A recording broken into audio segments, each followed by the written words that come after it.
Welcome back to the Gamer and the Weeb podcast, the only podcast that would jump in front of a truck just to get isekai'd in a land full of elves. I'm your host, Ryan, here with my co-host, Leo. And Leo, what are we talking about today? We're gonna start uploading on Spotify now. So for everyone financing on Spotify, we have a little formula where we'll talk about a video game. In the next episode, we'll talk about an anime. So that's what you'll see from back and forth. We also have a YouTube channel. I forgot to mention, we do have a YouTube channel if you want to check us out. We had 13 episodes up before we went on hiatus and did a Hunter x Hunter. But you can watch those 13 episodes. We did the same formula, video game, anime. But today, let's talk about anime shows that don't really get talked about much. Shows that no one mentions, no one even tries to recommend it to anybody. In my side, I'm on social media a lot, so these are shows that I never see on social media get talked about, whether it's Twitter, Instagram, TikTok, whatever it is. I never see it on my social media. And then I know some of you might be like, well, maybe you don't follow. No, I follow a lot of anime type stuff, and a lot of anime are actually in my Twitter, like a lot on and on Instagram. So I'll see a lot of One Piece, Dragon Ball, Naruto. I see a lot of JJK has been popping off a lot recently, especially the manga, Chainsaw Man. So let's start with Ryan. Ryan, what do you think it's a show that you never see anyone talk about? Okay, so I also went a similar way with that, with no one talks about it, but I also was thinking of shows that are trashed because of hiatus or trashed because of like animation style or hated on because of fandom. And I wanted to make sure that even though people dislike this show because of one of those things, it still is good. It still is worth the watch. And so the first one I'm going to talk about is actually Zom 100, A Bucket List of the Dead. And I know it's very recent. It's a Netflix show, and it's about Akira Tendo. And he's a 24-year-old office worker who is basically living the boring day-to-day life of waking up, going to work, coming home, sleeping, waking up, and he has nothing to look forward to in his life until the zombie apocalypse starts, and he is set free, and he's excited to finally have a day off in over 3 years. And that is pretty much the whole plot of the show, is about him like living his best life in the zombie apocalypse. I mean, most zombie shows show that like, oh, this is like a dark and gritty world, and we are the Walking Dead, and we're the bad guys, and blah blah blah. But this guy's like, dude, I'm gonna go. Like, there's an episode where they go to the aquarium. He's like, I want to go to the aquarium, dude. Like, so they go to the aquarium. Or he's like, I want to spend all day playing video games with my best friend. So he has to go into the zombie apocalypse and find his best friend. And then they find a place to play video games all day. So it's really fun anime, and I definitely think it's worth the watch. And a lot of people give it hate because, not so much hate, but a lot of people aren't watching it because it would go on and off of hiatus. Netflix would produce 2-3 episodes, and then wouldn't produce anymore, and then 2-3 episodes later. And it wasn't like how Netflix usually does, like, oh, it comes out in 2 weeks from now, 3 weeks from now. It was just like ended, and no one said anything about it. So I think it's a hidden gem on Netflix, and it has a lot of good life lessons to check out. I definitely recommend this one. Yeah, I've seen. I think when it first came out, I did see a little bit of it, but after that, no one really talked about it much. And it's actually on my list to read because I saw it's only 64 or 65 chapters. It's still ongoing, but it's like just started. And so I'm surprised that it already got an anime adaptation pretty quickly, because I know it usually takes like a while. Like shows or series are usually like at what, maybe like 100 chapters usually on manga.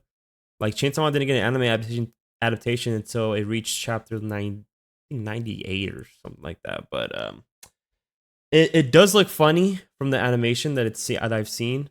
It's very colorful for a zombie apocalypse, like how you were saying. That's usually dark and gritty, but from what I've seen in screenshots, it's a very colorful type show. Like especially the characters' designs on the clothes they're wearing. It's very colorful. Is it funny to you? Like, do you actually laugh at that show? But you get a lot of humor from it, and I think that's because like the main character reminds he reminds me of myself.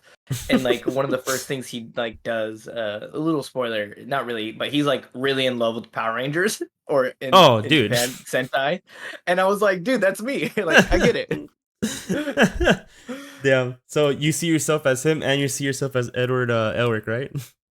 Edward Elric, any like skinnier like main character that's kind of short. I'm like, dude, short king represent, dude. Shout out Yeah. Izuku Midoriya, dude. Oh yeah, especially manga Izuku. He's a monster.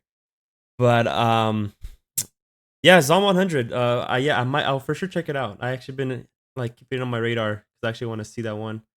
Um, Also, to go back to what you were saying with how it's surprisingly got an anime, it also has a live action on Netflix too.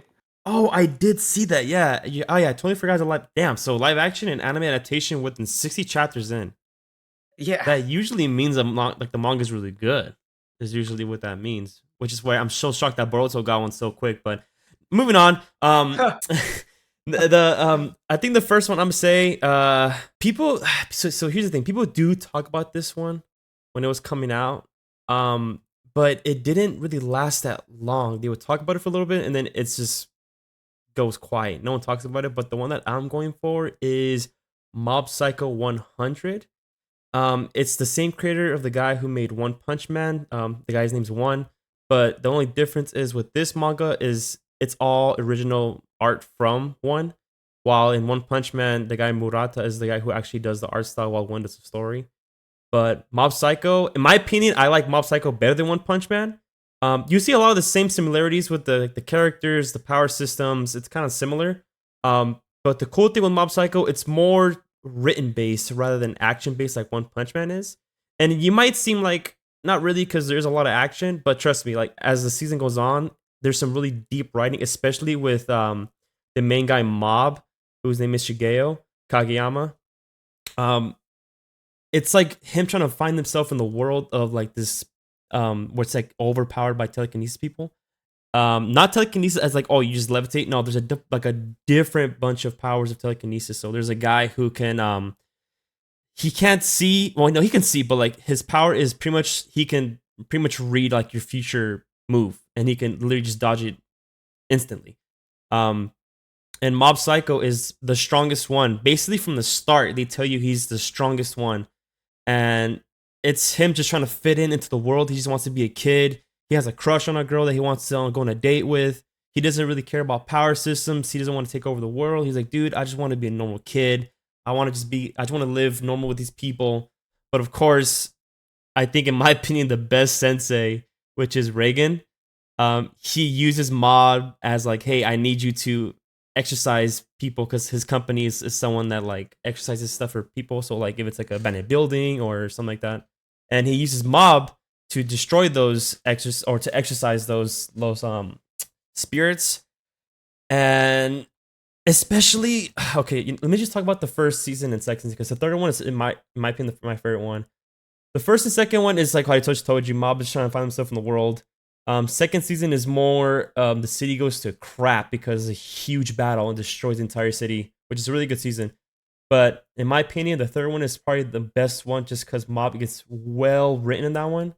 And towards the ending, a spoiler alert for you guys who haven't seen it, the ending fight is not a huge, big, giant fight like season 2 was. It's not just two guys going at it, huge explosions. No, it's literally Mob is on a rampage rage mode because he finally got something that he's always wanted, and of course something went bad, and I guess that really pissed him off to the point where he's like he just goes in blind rage mode where he doesn't know what he has no control.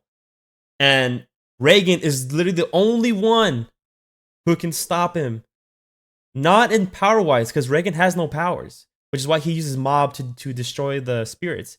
He has no powers, but what he did was he told him the truth. Since the very beginning, since he's been lying to him since the first season, he told him the truth about himself, which led to Mob actually calming down to being now back in like his mindset. He's sane now.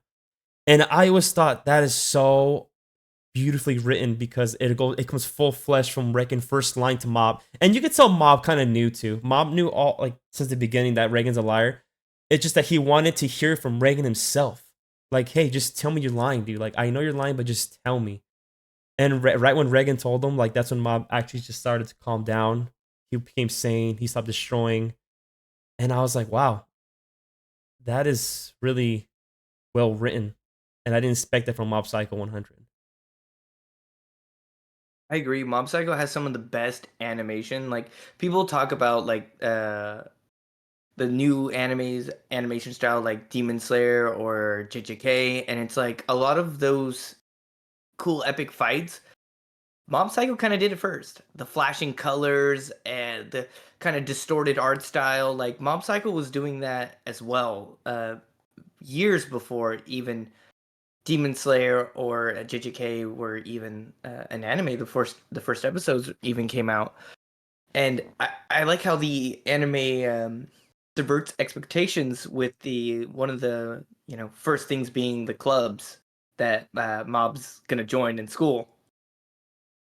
No, and honestly, and yeah, speaking of the clubs, the Body Improvement Club. And this is also what I Yep, like about this show is that it doesn't just follow the original what you usually see in high school. You know, like the in other shows or other movies, the Body Improvement Club would be like the jocks of high school who are assholes to everyone. They're bullied. In Mob Psycho, they're actually one of the most like supportive group of people that I've ever seen because even though like Mob is joining them because he wants to improve his body as well to impress the girl he has a crush on. Um, he's weak, even though he's super strong with his powers. Like he's the most powerful in the universe. His body is actually very, very scrawny. He's skinny. He's short. Just like what Ryan was saying, his short kings, and Short Kings. yeah, and he's very weak. So he doesn't have much physical strength. But the Body Improvement Club, they just like the fact that Mob's trying to improve. And there's even a part where it comes full flesh in the second season where even one of them puts his life on the line for Shigeo Kageyama just because of the fact that he was getting destroyed by somebody. And that guy's like, I'm not letting you hurt this guy because he's the best out of all of us. And the main owner of that Body Improvement Club actually sees Mob as the best out of that entire group that they're there. So I love those guys a lot. Yeah, I couldn't agree more. I like that we both went 100 for the first one. We were both like, I was like, Zom 100, Mob, Yeah, Mob Psycho 100. 100. Yeah, That's true. same wavelength. So I definitely agree on the Mob Psycho. I got one. I wanted to change it up. The last two are kind of like shonen-esque. I'm gonna take the shonen out of it completely. I'm gonna go underrated. How heavy the dumbbells you lift? How heavy are the dumbbells you lift? This is a show about a second year high schooler, Hibiki Sakura, and she has a vicious appetite, which leads her to gaining weight. Once this is brought to her attention, she vows to lose weight and joins Silverman's gym. This this anime made me laugh out loud. I am not a person like I'll watch a comedy special and be like, "Oh, dude, I love that comedian." Oh, that was a funny joke. It's very rare I laugh out loud. This one, absolutely hilarious. The main character is super funny, and like she'll work so hard, and then some food will come around. She's like, "All right, well, there goes all the work I just did because I'm just gonna eat this right up." And she meets a bunch of colorful cast of characters, including the her main trainer, who is by far the one of the funniest senseis ever. He is like all skinny in like a tracksuit, and anytime he flexes, he becomes like imagine you know how like in My Hero, All Might's all skinny and I was decrepit, just thinking about and then he that. flexes and becomes gigantically buff. Well, that's what her trainer at the gym does too, and just rips his jumpsuit and is instantly in a speedo. He looks like normal Saitama, and then he flexes into like the Hulk. It's amazing, and they do just like funny things. They make doing leg raises intense. Like they're like you feel this epic like oh my god she's finally doing like leg raises that aren't like just knee raises. Like this is so awesome, and you get hype over just like the smallest improvements that she makes. Are you Yeah. familiar with this one? No, I have not seen this either. But as I looked it up, I was like, okay, I can see why you like it. I can see exactly why you like it, dude. What, dude? A blonde-haired, tan-skinned main character? I don't know what you're talking about, dude. Yeah. So I haven't seen this one, but I know you've also mentioned it before. So when you said it, I was familiar with it. I knew what you said. I just never seen the show myself or read the manga. But from what how you were saying about the main guy who's scrawny, but then he flexes. A lot of these pictures I'm seeing, it's just him flexing, and he's like Yeah. super big. So it looks hilarious. I might also check it out too. But yeah, I'm not really familiar with this one either. There's a character who's like Russian or something like that, and she has like the dub, not the best dub moment in history. She like has the worst Russian accent. It's like totally like I will lift more weights than you, friend. Like it is so bad. Also, like they really put really much emphasis on like the actual like accent, don't they? Oh yeah, she's from Moscow. Yeah, She's from Moscow. She sounds like. yeah, and she sounds. I mean, my accent was totally Scottish. It wasn't even close to being Russian, but hers is also not close to being Russian. Oh man, it kind of reminds me of, like Zarya from Overwatch, where she talks kind of similar. Oh my god. Um, yeah, I'll keep this on the radar. I'll probably look this one You, up later. you gotta watch this one for sure by yourself. Yeah, yeah. I don't think my girlfriend want to watch it with me. Yeah, I think you might get an elbow from the sky, a god's elbow. Yeah, I would probably get an elbow from the sky with this one. So I actually have three more. Actually, um, shit. Let me see. What should I go for first? I'll keep this one for last because this is the big point, or probably my favorite underrated show, probably. The next one I'll talk about, and I'm scared to talk about this one because I haven't seen it in a while, but Afro Samurai. Amazing, amazing show. It's only 6 episodes. It was very short, but awesome storytelling, amazing animation, very gory. If you like samurai, like where like in those old school movies in Japanese where they stab someone and like the blood starts skewing everywhere. It's like that type of show. Um, it's and also if that doesn't sell you, it's also voiced by Samuel L. Jackson. He voices the main guy, and I think he voices a villain. So a lot of awesome characters are voicing this show. Um, and even just the main character, like of course the Afro Samurai, he's very skillful. He's very cool. Um, and I'm surprised at 6 episodes because I'm being honest, they could have fit more with this story. It's Because yeah, six episodes in a movie. oh, it's a movie. Okay, I haven't seen the movie yet. Actually, oh, here it is, Afro Samurai Resurrection. So I haven't seen the movie yet, but yeah, it's a very cool like samurai type story if you like samurais, and if you like black characters and you want to see your brothers more, in these kind of shows, this is the show for you as well, man. Like this is for the brothers. Dude. Dude, Afro Samurai is one of the first animes I watched. I'm not like the first, but it was one where like I looked it up like because growing up in our era, like when you watched anime, it wasn't like the cool thing. Like everyone says that, oh, when I grew up, like, but it wasn't. So something I looked up when I was like very young and just getting into anime were celebrities who liked anime. And it was like Samuel L. Jackson was the voice of a character named Afro in Toonami's Afro Samurai, and I was like, dude, I have to check this out. So I watch it, and the concept of the headbands, so amazing. Oh yeah, And right. Like it ranks them. yes, like you have Yes. to have the second headband to challenge the first headband. Like such a great concept for any sort of show. And I also like that it messes with your head on which characters are like real and not real. Mm-hmm. There's a character you're like, oh, this character is 100% real, and then the character is the furthest thing, and then you're like, oh, this character is 100% fake, and then you're like, oh, I don't know exactly how that works, but okay, yeah, this character is real. Yeah, and actually, let me just fix something I said earlier. It's not he doesn't Samuel Jackson doesn't voice the main hero, the main villain. He voices the hero, and then there's a guy that's with him. Basically, who's kind of like the comedic relief of the show. I think he voices those two characters. Um, Yeah. but I know there's a new show that just got brought out on Netflix where it has the same African American samurai who was actually based on a true story, like back in the actual Japanese samurai days. And there's an actual African American who was a samurai, and it was really good. I heard that Netflix did come up with a new show like that, but I heard it was kind of garbage.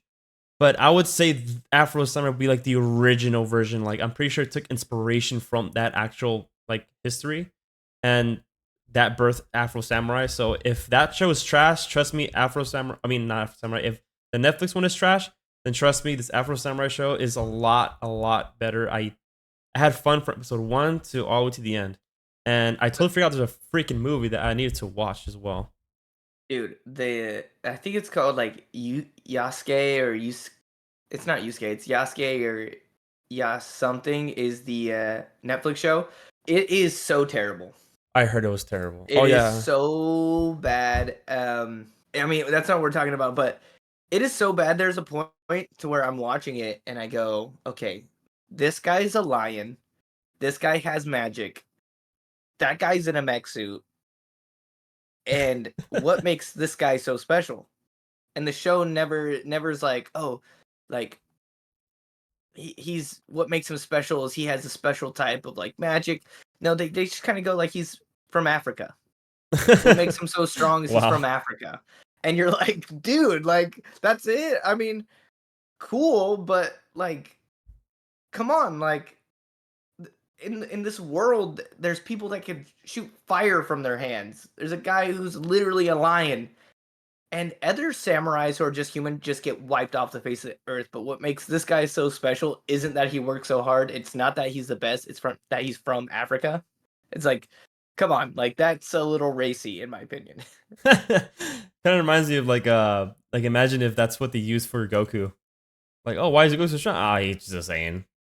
Like, It's no, just dude. Like, Goku is the reason why he's so powerful is because he trains really hard, and you see him training hard every day, and he's just a he like mastered so many different martial arts, you know. So that's kind of stupid. That's what they went with. yeah, they ended up going with that. Yeah, you should. One other thing, you should definitely watch the movie. 100%. It's a great sequel to the show. It's super fun and it kind of ties up some of the loose ends that the show left. Oh, okay. Yeah, I think I did I think I did leave some questions to be answered when I finished it. I can't remember because I seen it. Oh man, I can't. I think I we were working at Lowe's when I saw it, so that was a while ago. Again, I think with my next one, I'm going a little off the wall. I mean, first one kind of shonen, second one total slice of life. I think I This know. one's I think I know what you're gonna say. it's this one's for the ladies, dude. This one's for all you lovers. My next underrated, and I'm gonna say this, criminally underrated anime is Fruits Basket. And if you don't know, Fruits Baskets is about a girl, a student, high school, Toru Honda, and her mother dies in a car accident, and she is sent basically to live with her grandparents, and then that doesn't work out, so she sleeps basically outside in the rain, and she's discovered by this family, and they basically, if they get touched by the opposite sex, um, they turn into their zodiac animal. And she is stuck between two characters, one of them being Yuki and the other one being Kyo. And it's definitely like a fun romantic anime. And I'm the type of person that if I ship a couple and that one character that I don't ship the girl with is hanging out with the character I like least, I'm raging, dude. I'm raging. I'm like, oh, I don't even like this character. He sucks so much. So I think Fruits Basket does a really good job of balancing the romantic and the comedy and making all the characters somewhat likable. And Kyo and Toru forever, dude. I'm always gonna ship them. And you know, I'll take that to the grave right there. Put that on my tombstone. Yeah, I'm trying to look it up right now, and I just saw a question: is fruit basket appropriate for a 12-year-old? Mostly just words like hell, think it's piss. I'm not sure what it is. An occasional bitch. There are mature elements that are thrown in this show. This is also another show that I have not seen yet, dude. But I've heard the show too as well. It has 100% on Rotten Tomatoes actually, and 8.6 on IMDb. So it's pretty good. So this Um, is like a show that like again like I was talking about earlier like with Zom 100 I got hype when they go to the aquarium. How heavy are the dumbbells that you lift? I got hype watching them do like leg lifts. This one I got hyped over a bracelet. oh, a bracelet. Yeah, like someone gets a bracelet or and I was like, "Yes! Yes!" Like I was freaking out. I was so pumped. And like someone got like a kiss on the forehead and I was like, "It's happening. Oh my god." Like I was so stoked over just the simplest things in this anime. It made me really hype and I was super pumped about it. And I just think that not enough people talk about these slice of lives or these romantic animes, and it's I'll say this like Fruits Basket. If you watch rom com anime, romance animes, you've seen Fruits Basket.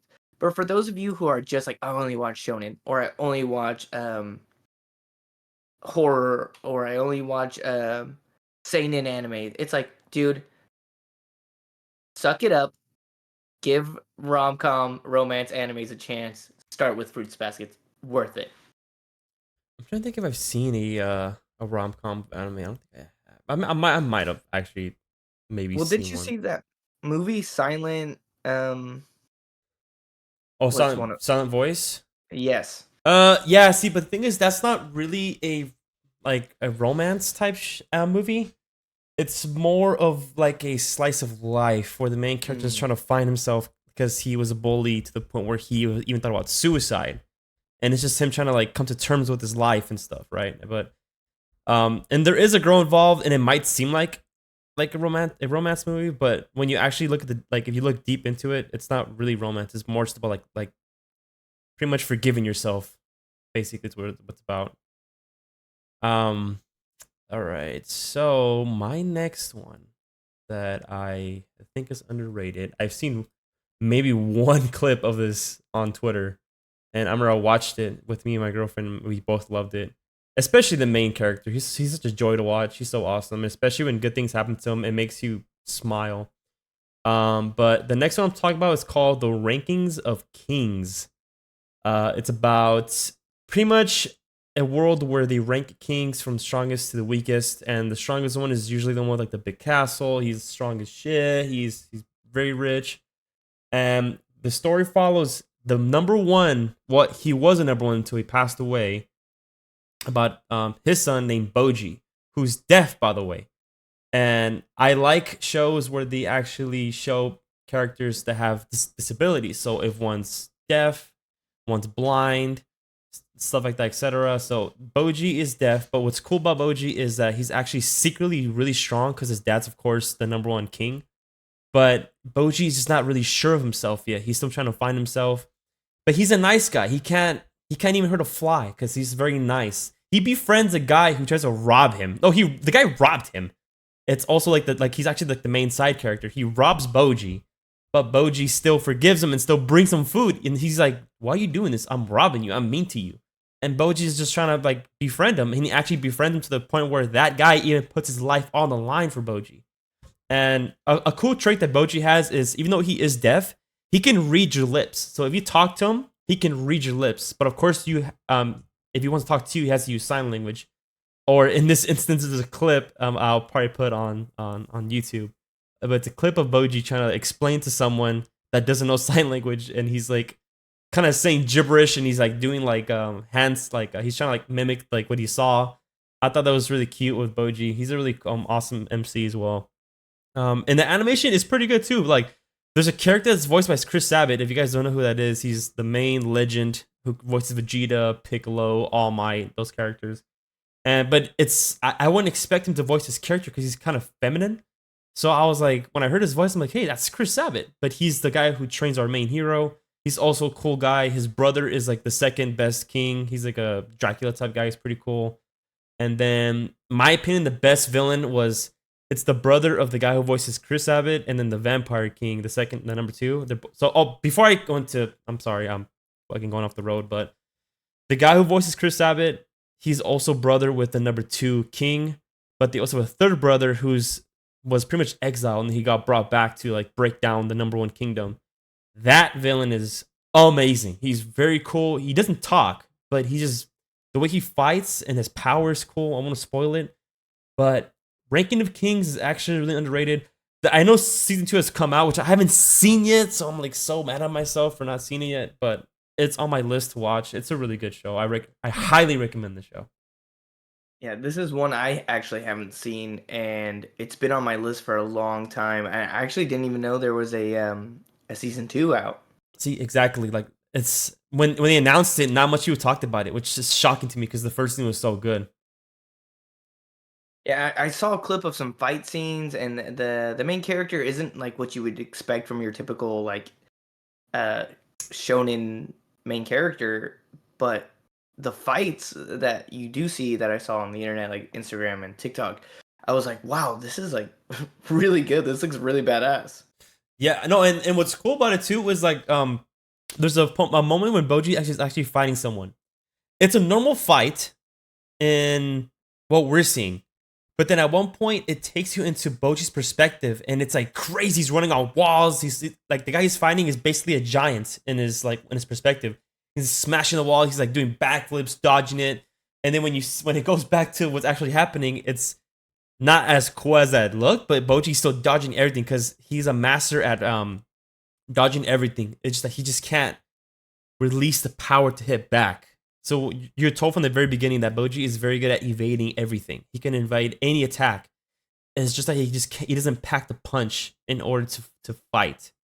But yeah, the whole story is basically just him trying to find himself, and also people dying on for not being a king because he's supposed to take over his father's kingdom, and he's just him trying to prove himself like, hey, I can be a king, even though I'm deaf and still a kid and weak. But it's a really good show. I really love it. So I think I'm gonna round out my list with pure shonen, 100% shonen. And this is an older one. It came out. The manga came out in like 99, 1999, Okay.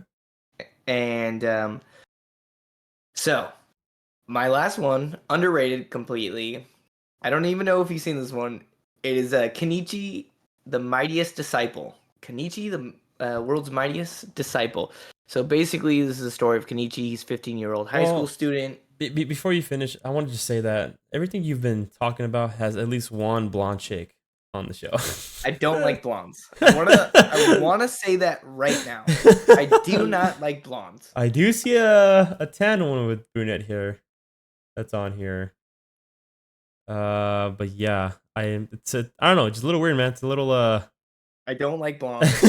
I want to say that right now. If you're listening, I don't like blondes.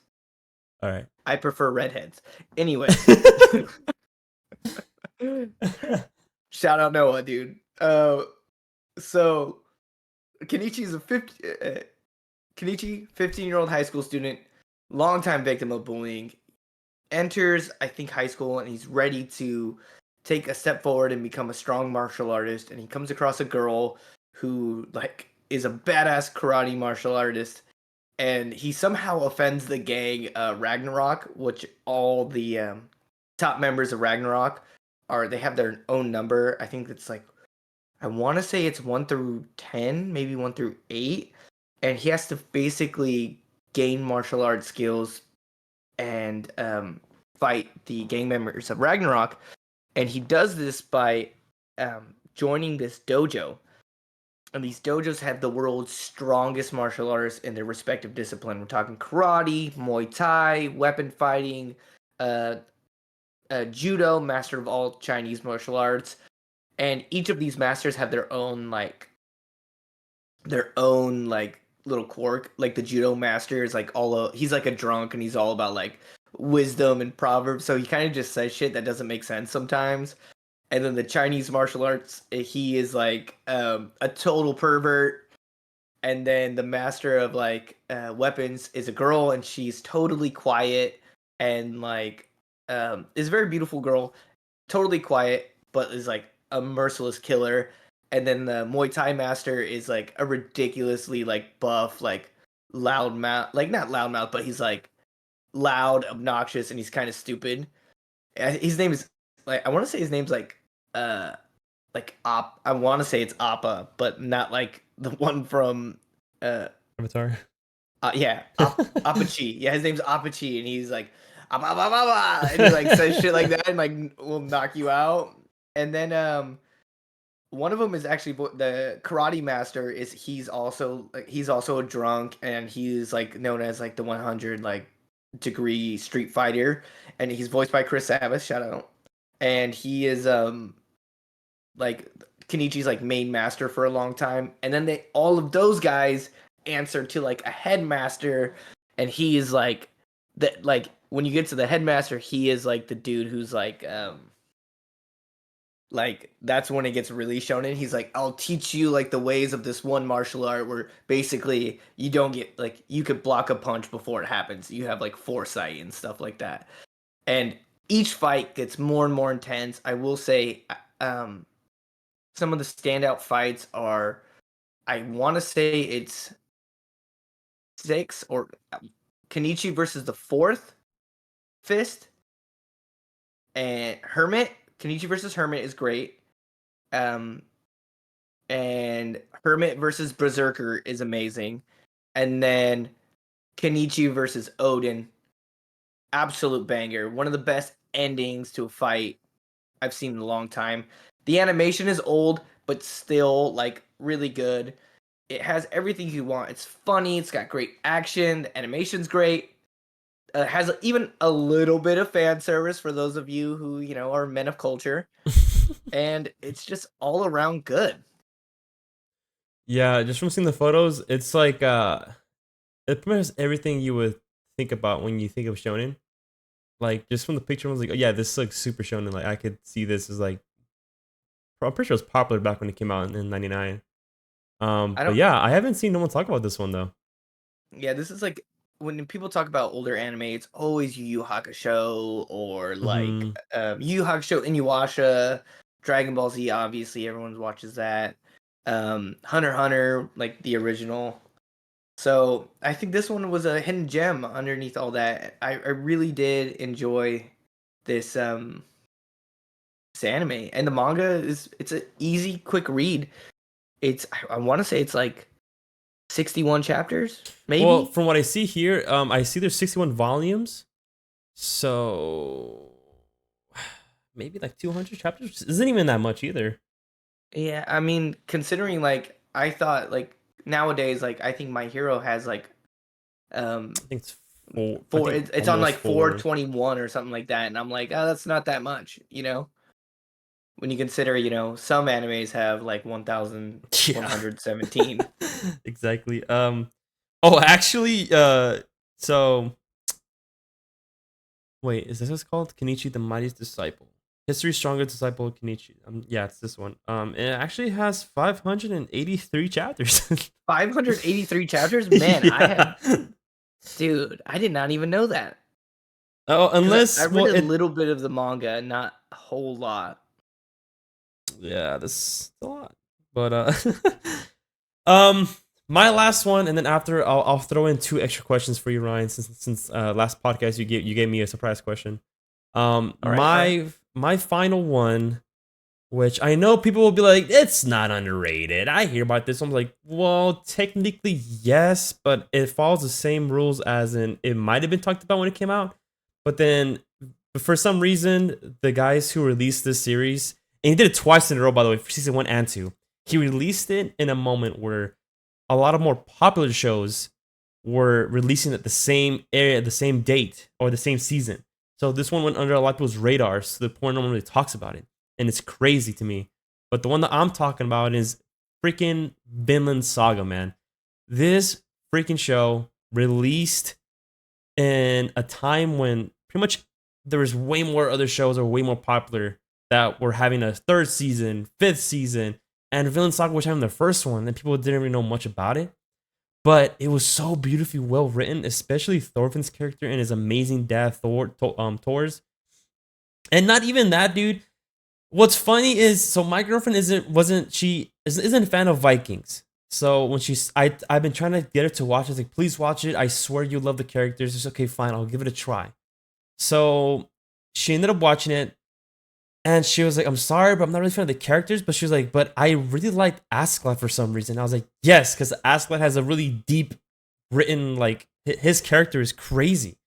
And she was like, it's so funny that, like, I hate villains, not a fan of guys who are brutal. But she's like, for some reason, I liked Askeladd's character. I'm like, yeah, because he's fucking awesome. He's from feeling guilty of the way he, if you haven't seen it, please watch it. But he kills someone really important, and he killed him in a way that Vikings don't usually really do it. So he kind of cheated, and the whole time he's feeling like, damn, like I'm not a warrior because I can't believe I did this to this person. And and then just the ending of it, just full circle of his character being brought to justice with him and Thorfinn and everything. It's just so awesome, man. It's even like the character designs are really cool too. Like for being Vikings, they have a really distinct character design. Like when you see Thorfinn's outfit, you're like, that no one else can wear that shit like Thorfinn does. Same with Askeladd when he wears the armor. Thorkill is like that really bloodlusted character who just wants to fight all the time. He's a really fun character too. And even season 2 isn't as action packed as season 1 was, but it really builds Thorfinn's character because we saw a lot of Thorfinn, but not much of his story on how like how he's coming to terms with a bunch of stuff that's happening around him. Season 2 really shows him being built as character to the point where he's like, I don't want to fight anymore, and he has a reason why he doesn't want to fight anymore. And people are trying to like provoke him, like, you better fight me, dude. You have to fight in order to keep, in order to save people. And I think I'm on episode 20, so I'm almost done. But I'm loving season 2 so far. This show is awesome, but like I said, it came out when other shows are already popular enough where they're getting a second, third season, and they're like, let's release it this time. And then they did it again season 2. Let's release it when other shows are already getting their fifth season. So I'm kind of shocked that like people are actually not giving it a chance. I think this deserves a lot more recognition just because Thorfinn is one of my favorite MCs, and even the side characters are also amazing. I couldn't agree more. And for those of you who don't know, the production studio had the balls to release season 1 of Vinland Saga up against the return of Attack on Titan the first time. There you The go. the return of the final season of Attack on Titan. And they were like, you know what? We know everyone's talking about AOT. We're still going to release it. And in my opinion, I was watching that more than I was watching AOT at the time. I know or I was looking forward to it more. I was like, dude, every week I was like, I'd rather watch Vinland Saga than this. Like, I'm really looking forward to whatever the next chapter of Vinland Saga is. It has such an interesting dynamic with Thorfinn and Thorfinn's mentor slash enemy slash father figure. Like, such a great dynamic. And then not only that, you can't tell who the main villain is for the whole first season. You think you have a direction of where this show is going. You're like, okay, this guy's the main villain. No, this guy's the main villain. And by the end of it, you're like, I genuinely have no idea who the main villain is until the Hmm. final episode, and it's like, oh, I I understand. And then in season 2, it's like there is no main villain. You get to see Thorfinn go on this. I'm not saying there is a main villain to the show, but I'm saying like Thorfinn's journey is one that is a very common phrase in seinen animes. It's like, oh, like what does it mean to be strongest, or what does it mean to be the man? What does it mean to be a warrior?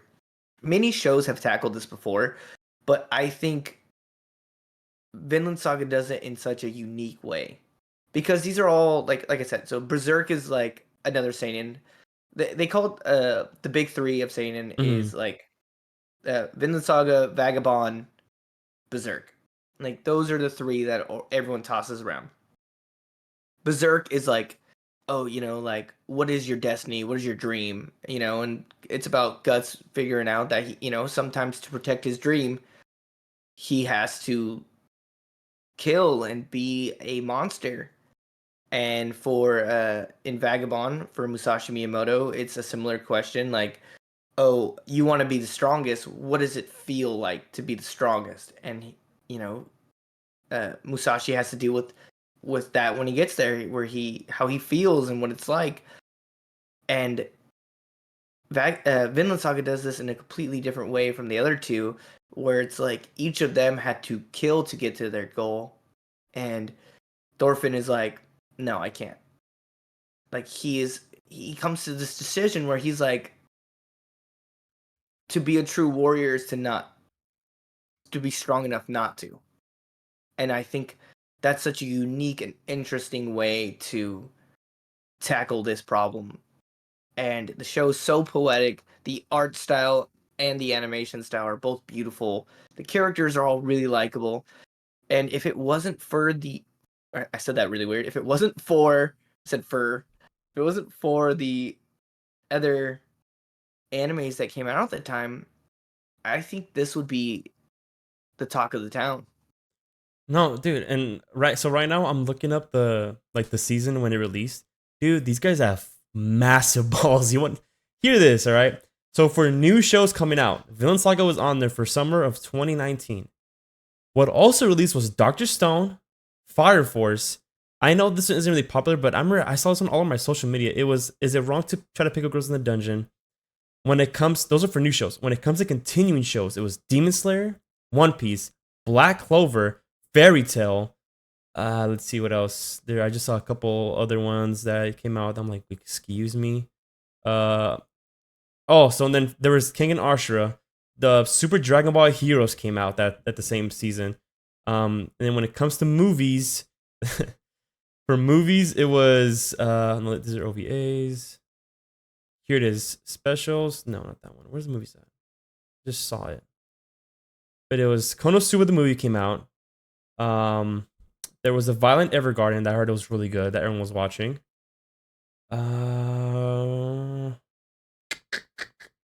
Yeah, that's so many popular shows are continuing. And then for the Winter 23, which when Villain Saga Season 2 came out, what also came out was Tokyo Revengers came out. I seen that. Oh, there was the Near, which has 2B. Heard everyone wanted to watch that one just because everyone likes the main character. Trigun Stampede came out that I heard was really good. One Piece, of course. Boruto came out. Blue Lock came out. My Hero season 6 came out. Oh, there was The Way the House Husband came out as well. Yeah, dude. Basically, just Everything. yeah. And everything that's ever been popular in the last like 7 to 10 years. And Vinland Saga was like, hold my beer. We're gonna come out same time. And if it wasn't for the popularity of these shows, Vinland Saga would have swept. Yeah, and not just that, dude, but not with, and I guess it was just well enough to the point where they made a second season. And usually that only happens when it's like really well received. But I didn't really hear much about Villain Saga until like way later, like in the year, not even when it came out. I think you And actually told me to watch it too. and the first season of Vinland Saga came on Amazon Prime. I totally forgot about that. How many animes? Amazon Prime did zero promoting for this. If you didn't read the manga or if you weren't in the scene with the Satan, you didn't know about Vinland Saga. Hmm. So when it came out, there was no promotion. No one was like looking on Amazon Prime. No one ever goes on Amazon Prime thinking, "Dude, I need to watch that anime." So eventually, I think Hulu picked it up instead for the second season.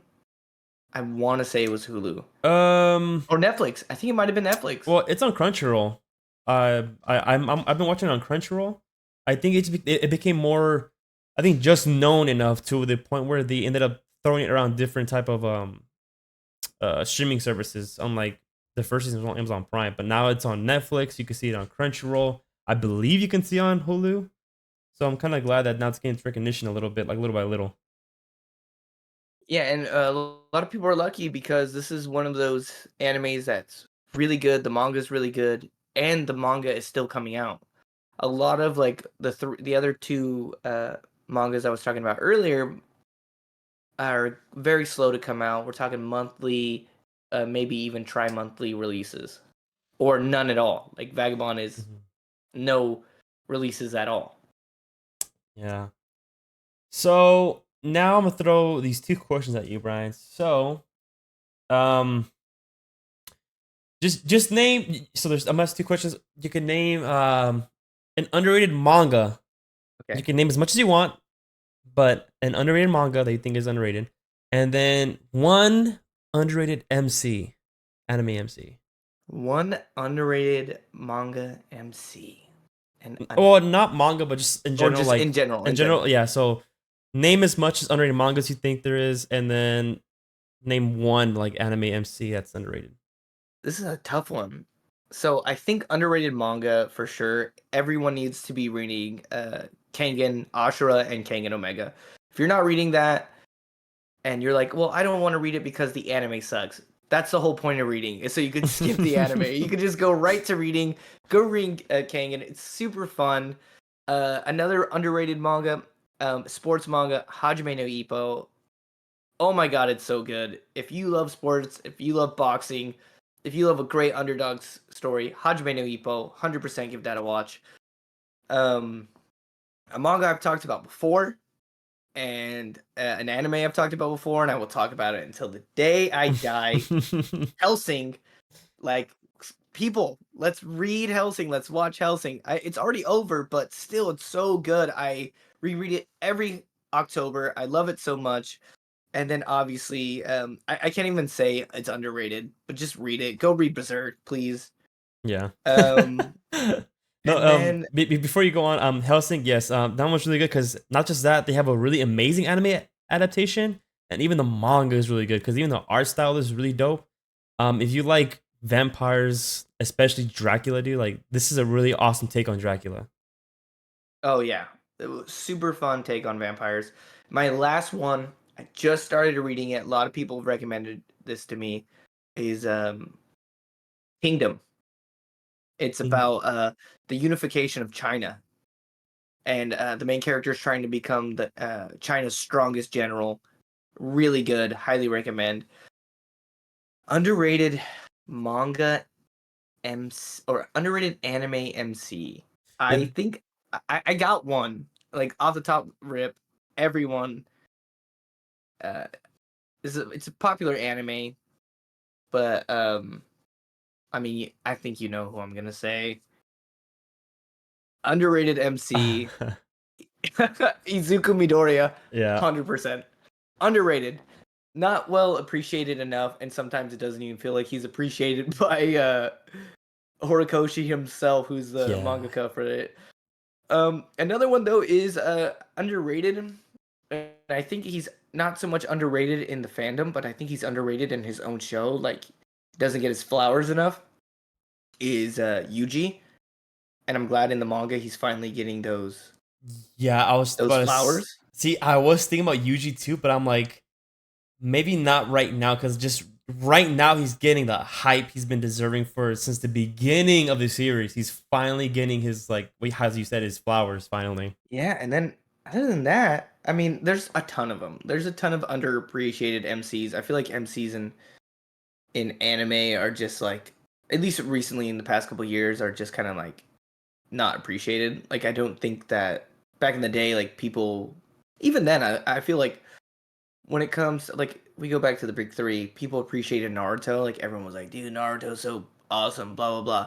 But I don't think they appreciated like Ichigo from Bleach. And I know you Oh, haven't watched Bleach, but like um people don't talk about him. They talk about Hitsugaya or Kisuke or Aizen, but they're never like, dude, Ichigo was really cool.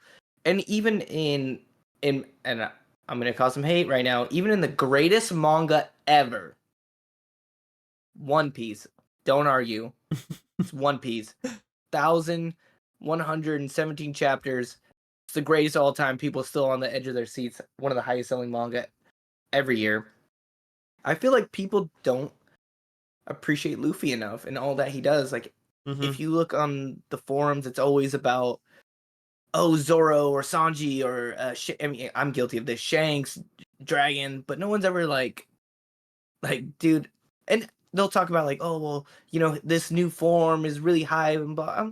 Let's appreciate all the little things that he does, all the rallying that comes behind him, all the people that are willing to fight for Luffy. Like Mm-hmm. that's a really good character trait that everyone seems to skip and talk about like, oh, hockey this and um, devil fruit that. It's like, no, there's other things to being a good character than just how strong you are.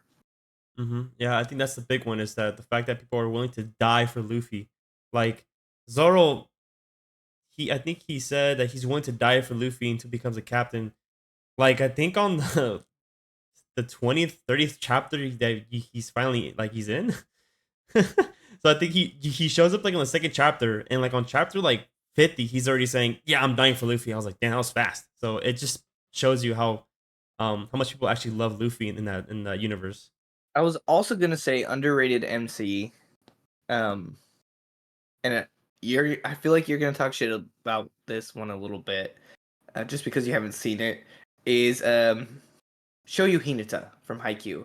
And the reason I want to bring this up is because it's a very good underdog story. But the reason I think he's underrated is because he is his journey is different from any other, in my opinion.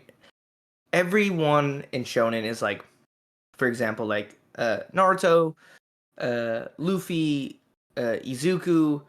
Their goals are like, I want to be the greatest here. You know, like I want to be Hokage, Pirate King, number one hero, and there's 1,000 other, and the fucking Wizard King. There's 1,000 other MCs like that.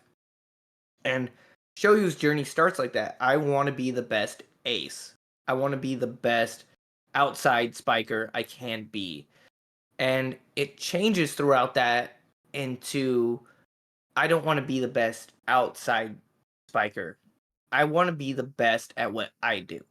Like I want to be the eventually he becomes the decoy of Kurosano and he's like I want to be the best decoy for Kurosano. Like if I can fool people into chasing me around instead of where the ball is, I'm winning.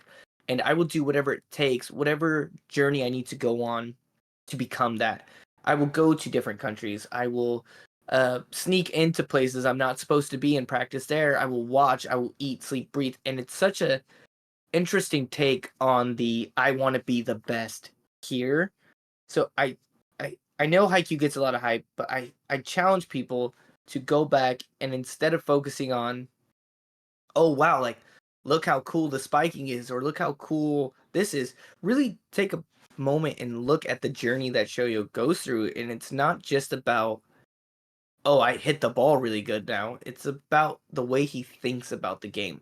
He has a mental change, and I think that's what I really love. I think for me, that's what gives me a really good MC is if he has a mental change and you could see his improvements on and off the court. And I think that's what I really appreciate. Nice. Yeah. I have been meaning to watch Haikyuu. Um, it's just that I've been trying to just finish shows first before starting a huge one like Haikyuu and stuff. Um, I have I think well I did have three until you mentioned Hellsing, so I'm like okay, well that one's crossed off my list. Sorry, I just Very went on a good. You total good? rant there. Yeah. When it comes to manga, I have two right now that I've actually read. Well, actually three now that I'm looking at it. First one, Fire Punch. Um, it's the same guy who made Chainsaw Man. Of course, Chainsaw Man gets more of the fame, but Fire Punch is also really good, especially since like people have noticed that Chainsaw Man is taking some inspirations from like really like popular movies, like especially the intro to Chainsaw Man. There's like movies from Pulp Fiction. There's movies from I think it was Fight Club and stuff like that. Fire Punch goes even more deep in within that. Like there's a moment when one of the chicks was she was in a train and it was going high speed, broke, and they couldn't stop it. And then someone said, "Hey, can you stop this?" She goes, "I'm not Spider Man from I can't I'm not Spider Man from Spider Man 2 who stopped the train." Like like they mentioned the movie, and Fire Punch is really good. Especially it's beautiful, well written. It's like a post apocalyptic world where it's just snowing all the time. Really cool, especially the main character. He has a cool power. Second one, I'm going to say will be Sunken Rock. It's the same author who made Doctor Stone. So it's like the main character looks similar to Senku. It's like pretty much like his older brother. It is a little more graphic, really graphic, especially when it comes to the action, like the brutalities of the fighting. But it's very explicit as well. So there is a chapter where I was reading, I was like, I can't believe this is on here. And I feel like that chapter would actually make a lot of people drop that manga. It's very graphic. But if you like fighting, it's based in I believe in Korea. He owns a gang in Korea. It's like the top gang and stuff. They fight what's the Japanese gang that's popular over there? The Yakuza. Yakuza, yeah, I think they fight the Yakuza. There's some cool samurai stuff. The main character's also really cool. And then my last one, this is rest in peace to the goat, Akira Toriyama. As he passed away, I've actually gone more into his other stuff that he's written that's not Dragon Ball. Because I want to appreciate him more. And I found Sandland, which is a very short 14 chapter manga, but it has literally everything that people love about Dragon Ball. It has awesome character designs. It's a cute adventure story. The main character is pretty OP. It's funny. Um, has a lot of cool friendship stuff. They're all well written. Sandland is actually really cool. I know they're just coming out with the game, and there's also making an anime. I'm not sure when it's coming out, but I think they're making an anime as well, which I'm really looking forward to. But that one's I had fun reading Sandland. Um, and then when it comes to main MCs, I have two. Um, well, three actually, because I'm calling it. Thorfinn is underrated in my opinion. No one talked about Thorfinn. But I already talked about him, so I won't go more than that. But my second one, I would say this. Shout out to my girlfriend because she loves this show. If you guys seen Blue Lock, the main MC is Yoichi Isagi. He's the main character from Blue Lock. It's a soccer type, or sorry, football anime, and the main character is really cool. Like you really see him failing the first game that he's playing. He fails because he like I think he pretty much tried to take it or something like that, or he tries to pass it. I think, and he learns to be more greedy because he's a striker. If you know strikers are the guys who score the goal. So like your Cristiano Ronaldo's. You can't say Messi. Messi is a winger. Well, he was a center forward, but now he's a winger. But they do mention like Mbappe, Cristiano Ronaldo, Messi. So like if you're a huge soccer fan like I am, this show is perfect because it goes to every detail on what players would pretty much think about when they're playing. And not just that, but even each like the main cast, they all have a certain trait from someone. So like there's a guy, I forgot his freaking name. He's a side character, but his power is dribbling. So he's not copying. He's inspired from Messi. Isagi is more of like the brain tech, so he knows like he can read the entire field. That one you can say anyone because there's many soccer players who was like that. And then my last one would be I know you appreciate this one, Ryan. It's Guts from Brit. No, just playing. It's Akira. It's Akira from Devilman Crybaby. I no one talks about this guy, and he's a really awesome MC. And I think when it comes to making an MC, you have to give him a special trait because that really stands out. So for Akira, his special trait is that he's very, I guess, emotional. He cries when he sees a fly get squished by somebody. He'll start crying because he feels for that bug, you know. And even when he goes in transformation, where he's like more, cocky, he still has that same trait, which I really like. I was hoping they would take that trait because that makes him special in that universe. So especially when shit goes to like terrible, he really breaks down, and you could tell that he uses the pain for power, which is I think is really cool about this character. But Akira is also I think is really underrated. No one talks about him. Even the show, no one talks about either. But I think Akira is a really awesome character, and And what's especially with really that super sad ending that the show has. what's really cool about Devilman is a lot of seinen were inspired by that. Like I actually have the manga, the omnibus of the Devilman manga. And if you go side by side with Berserk, there is a lot of similarities in the art style. So you can see that like you can look it up on YouTube, um, all the inspiration that this manga has given to horror and dark fantasy and things like that. And I couldn't agree more. I think it's really funny. I loved it the first time it came out, but my fiance was like, she's like, I cannot take this seriously. Like when he when he is like in the cafeteria or in the auditorium. You Yeah, know, yeah. I know what you mean. And my girlfriend was like, "Are we?" Or my girlfriend, my fiance was like, "Are you serious? Like, this is like the anime. This is the main character." And I'm like, "Yeah, I mean, it's good." Hmm. And it does have a really good ending, and I think a lot of people would be upset by the ending, but I think that was the whole point of the show, in my Yeah. opinion. Hmm. And the Oh manga yeah. is just like you don't always get what you want.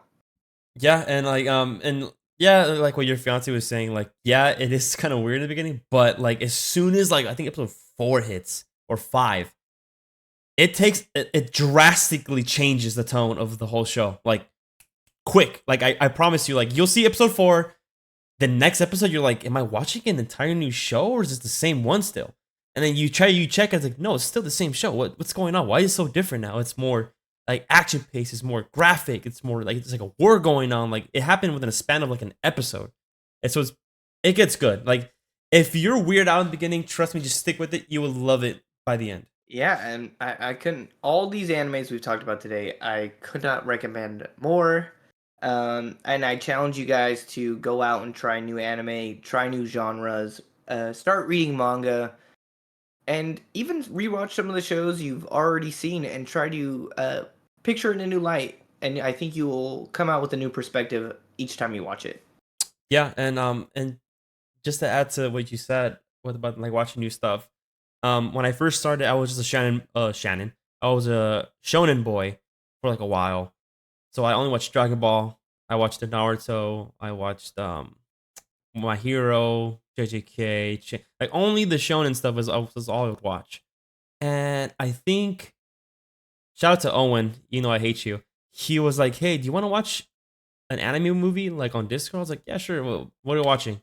And I guess and also shout out to Kevin because he's the one who actually recommended this to Owen. He recommended a silent voice, which and Owen told me, "Hey, since we're here, you want to just watch this?" Like, yeah, sure, I'll watch it. We'll watch it. We watched it. I was blown away by it. I loved it so much to the point where I was like, I actually want to start watching more slice of life stuff. So from there, I watched Your Name. I watched I Want to Eat Your Pancreas. Um, I have to go through my list, but I started watching a bunch of like stuff that wasn't just shonen anymore, and it opened my eyes. I'm like, dude, there's so many good stuff out here that people don't really talk about, which really sucks because of course shonen is like the big boy of the anime and manga scene, you know, so I get it. But like from there, I started opening up to like Hellsing, Berserk, Vinland Saga, and all that stuff. So please watch more stuff, not just action. Give rom-coms a try, give slice of life a try, give some comedies a try. Yeah, that's all I'm gonna say. All right, and I think that wraps up our episode. Please, guys, follow us on Spotify at the Gamer and the Web or Gamer and the Weeb, depending on if we can fix it or not. I'm trying to fix it, yeah. If not, I'll it's also be on the description on YouTube. If you're listening on YouTube and you want to go on Spotify, I'll put it on the description. I'm also streaming like a lot more now frequently. I'm currently streaming Fallout, so if you want to see me play some video games, like even the games that we talk about on here, I'll be playing. I'll also put my channel in the description down below. And yeah. And guys, follow us on YouTube at the Gamer and the Weeb. Follow us on Instagram with the Gamer _and_ the Weeb. Please like, comment, subscribe, give us a review, all that fun stuff. And once again, this has been the Gamer and the Weeb, the only podcast that would jump in front of a truck just to get isekai'd with a land full of elves. Signing off. Take care.